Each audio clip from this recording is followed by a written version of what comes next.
This is my video for CIS 113 SQL databases. This is week 4. This week we were getting practice in being able to actually create tables and then insert actual data into them. We're doing small tables this time and just kind of making them up as just a little bit of a practice. So I made one for some items in my fridge, and then I also made furniture in my apartment and actually put 2 columns for the furniture one. So you have a location based on what room you're in, and then some of the furniture items in the fridge is just items in the fridge. So the way I did it is I made these programs so that I don't have to mess any statements up and I can just run the program. So if we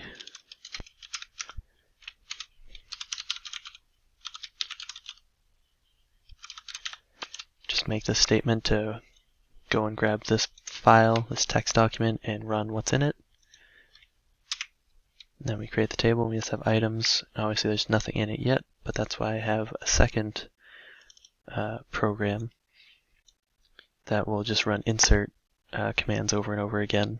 I wasn't able to figure out how to just tell it to insert all the values, using one insert statement.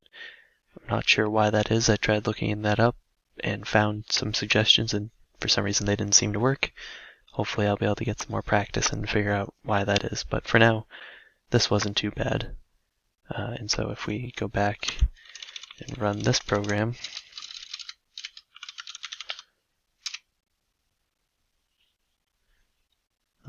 maybe I can't have it open. Oh, maybe it's because I gave it the wrong name. There we go. And now, if we do a select statement, we can see all the items that we have in the fridge inserted.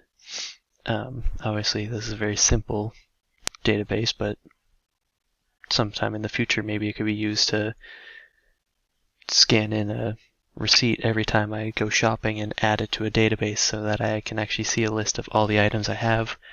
I could split it up by dairy or meat, drinks, all different types of product types, and then as you take them out you could scan them again and it would remove them from the database. Obviously a little high tech for nothing really that important, but just some possible uses of it. The second set of programs I have is for creating a furniture table. So this time it actually has 2 columns, location and item. I just gave it 50 for the line size or item size just because these are all small lists, so it's not too important on if making sure we get tight constraints on the size. That matters more if we're working on something with thousands of lines and trying to make it usable at even large sizes. So now if we go and run this,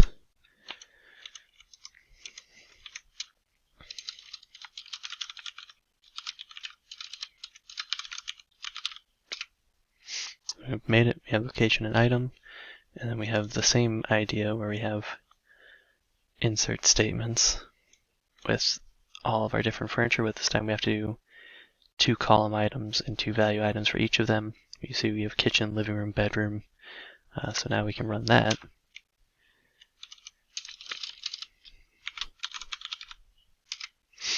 And we get all of that, and now we can do a select statement. And we can see everything. Or if we want to just see, what items we have, we can just see all of the different pieces of furniture regardless of the location. So obviously not super difficult to make, but a good start and definitely good practice. It took me a little while to figure out exactly how I need to make these statements to get them to work well, and making the text documents for programs instead of trying to make that insert program and type it over and over again would probably lead to disaster, as you'd make mistakes constantly.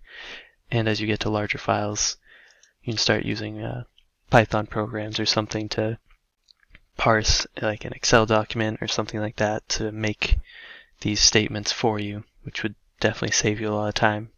Because even just with those 10 or so items, it still takes a little while, and above 25 or so, it'd become extremely tedious, if not impossible. And so there's just lots of good options there, lots of new ways to learn how to do this, and that's the end of this video.